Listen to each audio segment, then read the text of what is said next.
ուշ ենք զբաղվում դրանցով։ Շնորհակալություն, այսօր է։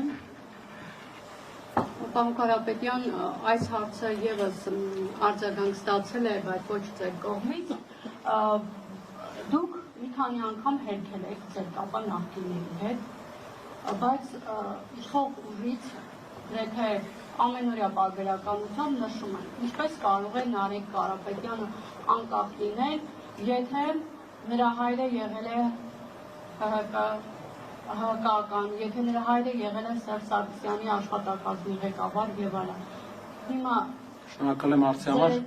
Կապը ինչպես եք բացատրում, որ դուք անկախ եք եւ կապ ունեք որևէ նախկին ուժի հետ։ Ինչպես եք կարծում, հայկական ամենամեծ կապիտալ ունեցող ընտանիքը մեկից կախված է, թե չէ։ Մի քիչ անհամեստություն դրսևորեմ։ Կարող է մարդ լինել, որ ումից Հայաստանում Սամվել Կարապետյանը կարող է կախված լինել։ Մարդիկ, ով այդ պնդումը մարդ Հայաստանում կարող է լինել, ով այդ պնդումը անում է, չի պատկերացնում իրերի դասավորվածությունը հողի վրա։ Երկրորդ բանը, ինչ վերաբերվում է նախկին կառավարությունների հետ աշխատանքին։ Քաղաքացիական պայմանագիր կուսակցության առաջի, երկրորդ, երրորդ։